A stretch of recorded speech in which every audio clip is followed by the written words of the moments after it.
안녕하세요. 전국에 계신 경할머니 여러분, 경제 읽어주는 남자 김광석입니다. 반갑습니다. 오늘 여러분께 전해드릴 이야기는 굉장히 무겁습니다. 코로나19라는 이 충격이 실제 고용 충격에는 얼마만큼 연결되었나, 이 고용 충격은 과연 언제쯤 회복될 수 있을까, 언제쯤 코로나19 이전 수준으로 되도록 할까, 이런 생각을 좀 해볼 수가 있겠는데, 그 고용 충격 부분 말씀드려보도록 하겠습니다. 이미 제가 통화신용정책보고서에 대해서 말씀을 드린 적이 있는데요. 한국은행에서 통화신용정책보고서는 원래 국회에 한국은행법에 제출하도록 1년에 2번 이상 제출하도록 명시되어 있습니다. 그래서 한국은행이 해야 할 중요한 일 중에 하나라고 볼 수 있겠죠. 근데 이 통화신용정책보고서는 기본적으로 한국은행이 그동안 통화정책을 이렇게 이행해 왔는데 그 이유는 이런 겁니다. 한국은행은 이렇게 현재 경제를 판단하고 있습니다. 그래서 통화정책을 이렇게 운영하고 있는 겁니다. 라는 그런 보고서라고 볼 수 있어요. 그래서 한국 경제 전반에 대한 여러 가지 것들을 읽어볼 수 있는 그런 좋은 자료라고 저는 생각을 합니다만, 현행으로서는 한국은행에서 1년에 4차례 이 보고서를 발간하고 있습니다. 그래서 2020년 12월에 얼마 전에 이 보고서가 나와서 일부를 여러분께 말씀드렸다면, 저는 여기에 담겨 있는 고용 충격 부분, 그 부분에 대해서 말씀드리고 싶습니다. 2021년 경제전망서에다가도 고용 충격은 당분간 회복되기 어렵다라는 표현을 여러 번 넣었습니다. 왜냐하면 고용이라는 영역은 경기 후행적 변수예요.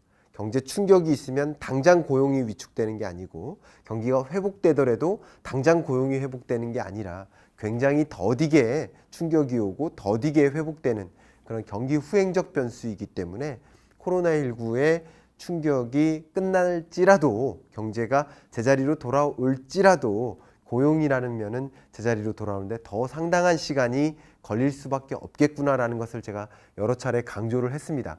더군다나 이번 코로나19의 경제 충격은 단순히 그 경제 충격 때문만이 아니라 함께 맞물린 것이 구조적 변화죠.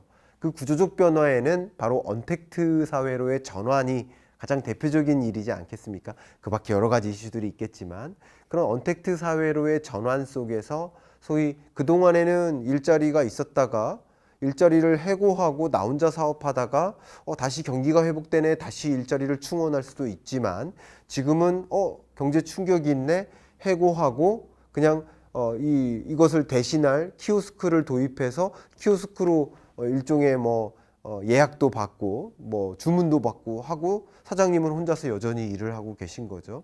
그런 상황 하에서는 경기가 제자리로 돌아올지라도 이 키오스크를 대신할 일자리가 다시 복원되기는 어렵지 않겠습니까? 그런 관점에서 경제 회복이 있을지라도 고용 충격이 제자리로 돌아오는 데는 더 상당한 시간이 걸리지 않겠느냐 하는 그런 생각이 있는데, 어떤지 한번 그 경과를 저와 함께 그 데이터를 통해서 확인해 보실까 합니다. 코로나19 이후에 고용 동향을 보면 당장 레벨 다운 됐죠. 코로나19 충격 이후에 사실 2020년 2월까지만 해도 고용이 뚜렷하게 회복되는 것처럼 느껴졌습니다. 제가 누차 강조했지만 1월, 2월까지만 해도 경제가 회복되네, 고용도 제자리로 돌아오네, 이렇게 모습이 그려지다가 코로나19의 충격으로 다시 이렇게 제자리로 마이너스로 전환됐고 취업자가 줄기 시작했는데, 특히 4월 달에 가장 급감했었다, 가장 극저점이었다, 이렇게 볼 수 있겠죠. 그러면 부문별로 취업자를 좀 살펴보면 한 가지로 보는 방법이 산업별로 보는 것이고, 그 다음 한 가지가 종사상 지위별로 볼 수 있습니다. 주요 산업별로 좀 뜯어본다면 보시는 것처럼 제조, 건설, 서비스업, 대면 서비스업, 그러니까 서비스업의 일부가 대면 서비스업이라고 보시면 좋겠죠. 그런데 이 파란색은 2월에서 4월까지의 변동이에요. 코로나19의 시작점, 충격, 집중됐던 그 공포감이 집중됐던 그 지역의 고용 충격이 이렇게 있었던 거예요. 근데 4월 이후 10월까지는 회복이 조금 되는 모습이죠. 되는 모습인데, 건설업이 뚜렷하게 회복됐고 서비스업이 뚜렷하게 회복됐는데, 서비스업 전체가 뚜렷하게 회복된다기보다는 대면 서비스업은 여전히 힘든데, 그죠? 힘든 정도는 좀 완화됐지만 여전히 힘든데 비대면 서비스업을 중심으로 크게 회복된 거구나. 산업별로는 이렇게 확인할 수 있겠죠. 그 다음 종사상 지위별로 본다는 얘기는 종사상 지위는 이렇습니다. 임금 근로자냐 비임금 근로자냐 이렇게 구분을 하는 거고요. 임금 근로자에는 상용, 임시, 일용 근로자 이렇게 구분을 합니다. 그리고 비임금 근로자가 국회 기준으로는 자영업자, 고용주, 자영자, 무급가족 종사자. 근데 이 무급가족 종사자까지 포함하는 게 자영업자의 범주고요. 자영업 그 국회 기준 제가 있던 현대경제연구원의 기준에서는 여기까지가 자영업자니까 자영업자라고 하는 것이고 뭐 일부 어떤 정부나 어떤 기준에서는 이 무급가족 종사자를 빼고 자영업자라고 표현하기도 합니다. 근데 이걸 떠나서 어쨌든 살펴본다면 상용, 임시, 일용 근로자, 임금 근로자의 경우 충격이 있었는데 임시, 일용 근로자는 다시 돌아왔다. 다시 말하면 여기서의 감소분 이상으로 회복되지는 않았다. 첫 번째. 그리고 감소분 이상으로 회복되는 경로가 있지만 어쩌면 상용 근로자가 임시 일용 근로자로 대체됐다. 불안하니까. 아직도 불확실하니까 임시 일용 근로자로 충원하는 모습은 나타나고는 있지만 상용 근로자가 그만큼 제자리로 돌아오진 않았구나. 특히 앞에 말씀드렸던 대면 서비스업을 대변해주는 대표적인 종사상 지위 자영업자, 비임금 근로자의 경우 충격이 있었는데 여전히 계속 줄어들고 있구나. 이렇게 살펴보시면 좋겠습니다. 초기, 코로나19 초기에도 충격이 있었는데 그 이후, 4월 이후에도 여전히 줄어들고만 있구나. 자영업자는 충격이 계속 집중되구나. 대면 서비스업이라는 관점에서도 그렇고 이 종사상 지위별로만 봐도 그렇고 이들의 이 고용 복귀 혹은 사업 정상화는 아직 멀구나. 이런 안타까운 생각이 또 듭니다.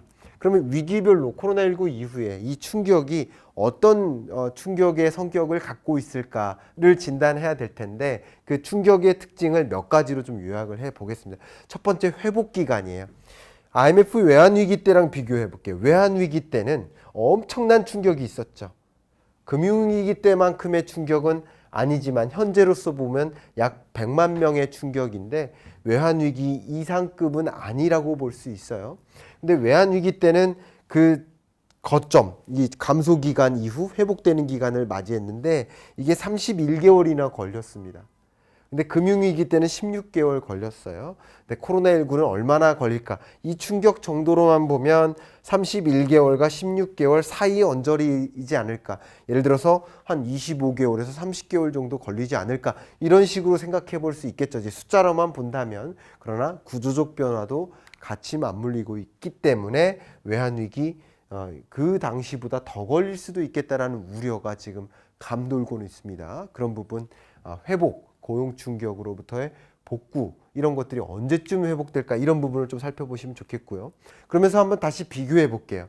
외환위기 때는 고용 충격이 이렇게 있었고요. 6개월 동안, 6, 7개월 동안 저점이고 이렇게 회복되는 데까지 상당한 시간이 걸리면서 31개월간의 회복 시간이 걸렸었다라는 것이고요.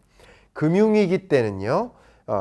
그 충격 정도도 굉장히 낮았지만 회복되는 데 걸린 시간도 그렇게 오래 걸리지 않았다. 근데 이 코로나19의 충격은 굉장히 삽시간에 충격이 있었고 외환위기 위기의 충격만큼 그렇게 충격적이진 않았다라고 본다면 이제 회복 속도가 언제 도달할까? 그러나 외환위기 충격 이상으로 더 오래 걸릴 수 있는 이유는 이 고용의 회복이 굉장히 더딜 수 있겠구나. 그렇게 생각을 해본다면 더 걸릴 수도 있겠다. 그리고 이 코로나19의 고용 충격의 특징을 좀 살펴볼 때 있어서 외환위기의 제조업, 건설업, 서비스업과 구분을 해보면 좋을 것 같아요. 근데 외환위기 충격 이후 반등하죠. 제조업, 건설업도 반등하는데 반등세가 미미하죠. 그런데 서비스업 경우에는 외환위기의 충격 이후 굉장히 빠른 시간 안에 제자리로 돌아왔죠. 근데 코로나19 충격에 따른 그 위기는 제조업의 경우 얼마 되지 않았다. 있긴 있었지만 건설업의 경우 이미 돌아왔다. 그러나 이 코로나19의 충격은 어디가 집중됐다? 서비스업이 집중됐었다. 그러면 이 서비스업 중심의 회복은 더 걸릴 수도 있겠구나. 이렇게 생각할 수 있는 이 충격의 종류가 다르다는 거죠. 이 외환위기 때는 제조업 중심의 충격이었기 때문에 제자리로 돌아오는데 그렇게 오래 걸리지 않을 수도 있겠다 이렇게 생각할 수 있겠지만 이 코로나19의 충격은 서비스업의 충격이고 이 서비스업 중에서도 이 빨강색과 초록색을 구분해 놨죠. 이 초록색이 대면 서비스업이에요. 대면 서비스업은 아직도 더 저점을 향해서 가고 있는 모습이 이렇게 드리워지니까 어쩌면 대면 서비스업의 회복이 상당 기간 더 걸릴 수도 있겠다. 왜냐하면 앞에 말씀드린 대로 구조적 변화가 같이 맞물렸기 때문에. 그래서 이 코로나19 충격 이후 고용 충격은 어쩌면 외환위기 충격 당시보다 고용 복구가 되는데 더 긴 시간이 걸릴 수도 있겠구나 하는 것을 유추해 볼 수 있는 겁니다. 코로나19 이후 고용 회복이 어떻게 회복될까? 그런 것들이 어떻게 고용 회복이 진전될까? 예상 경로를 좀 말씀드려보면 경제 충격과 취업자 수의 제자리로 돌아오는 그 정도를 보면 외환위기 때는 이 기간이 요만큼 걸렸어요. 대충 아까 31개월 이렇게 말씀드렸죠. 근데 금융위기 때는 그렇게 오래 걸리지 않았었다라는 거죠.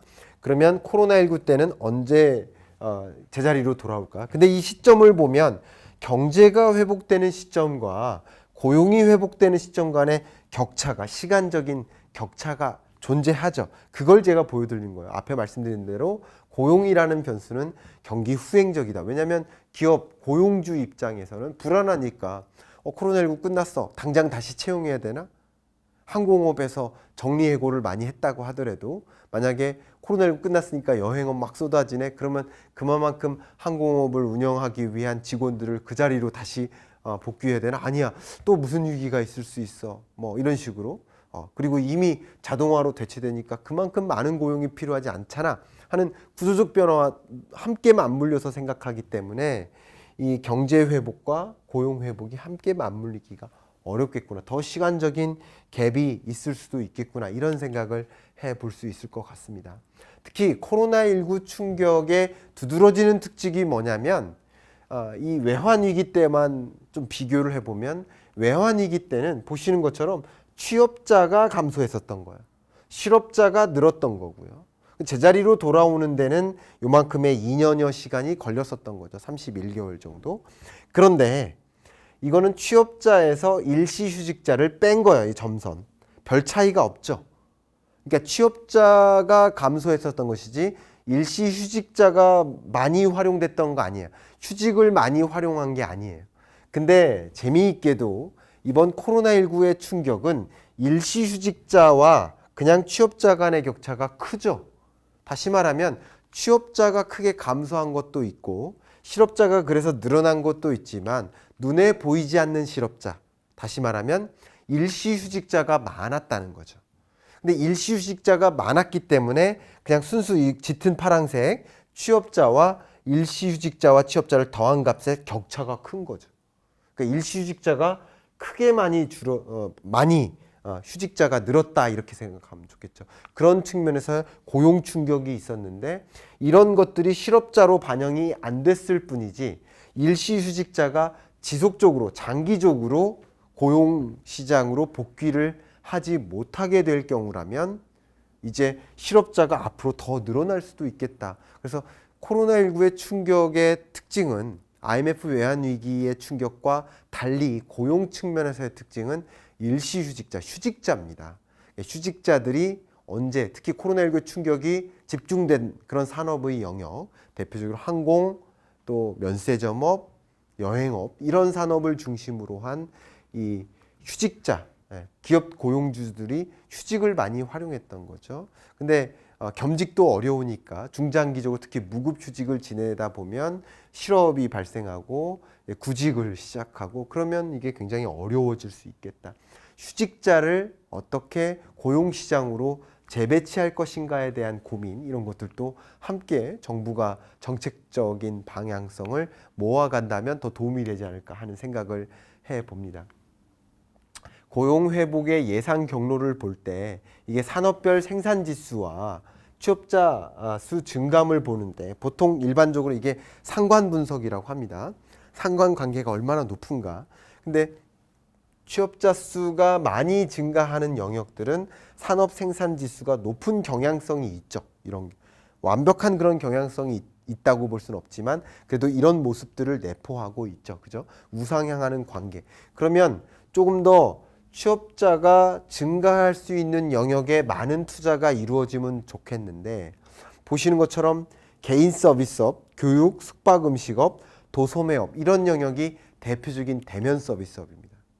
이런 영역의 경우 고용 충격이 가장 집중됐고 코로나19 이후에도 제자리로 돌아오지 않는 모습이고 더군다나 실업자로만 판단할 수 없는 고용 충격, 눈에 보이지 않는 실업자들, 소위 임시 휴직자들이 있기 때문에 그런 영역들의 충격이 이런 빨강색인데 이런 쪽은 산업 생산이 제자리로 돌아온다 하더라도 취업자가 제자리로 돌아올 수 있는 그런 상관성이 높은 게 아니에요. 쉽게 말씀드리면 예를 들어서 뭐 건설업이다. 건설업은 산업 생산이 제자리로 돌아오면 경제가 회복되면 고용이 또 금방 제자리로 돌아오는 그런 성격이 있다는 말이죠. 그러나 이런 업종들 제가 이 코로나19의 충격이 집중됐던 그런 업종들을 생각해 보면 경제가 제자리로 돌아온다 하더라도 그런 영역들의 펜트업 소비, 보복적 소비가 이루어진다 하더라도 고용이 제자리로 돌아오는 데는 더 걸릴 수 있겠구나. 이런 상관 분석을 통해서도 확인해 볼 수 있죠. 이런 면에서 어떻게 하면 코로나19의 충격이 집중된 이런 산업과 영역을 중심으로 특히 취업자가 아닌 실업자가 아닌 이런 휴직자들이 집중된 이런 영역을 중심으로 어떻게 궁극적인 경제 회복을 만들어 놓을까에 대한 정부 당국의 진심 어린 그런 고민 이런 것들 정말 실질적인 고용률 증가, 취업자 증가 이런 숫자 증가 말고 실질적인 고용 회복을 만들기 위한 어떤 정책들을 만들지를 조금 더 많이 고심해 주시길 바라겠고 그런 여러 정책들이 단행될 때 여러분 취업 준비하는 청년 여러분 또 기존 일자리에서 나온 인력들 여러분들 이런 취업 관점에서 어떤 정책 고용정책 지원들이 있을지를 면밀히 살펴보시면서 취업 전략을 좀 꾀하시는데 참조가 되었기를 바라면서 이번 주 경제 읽어주는 남자 마무리하도록 하겠습니다. 감사합니다.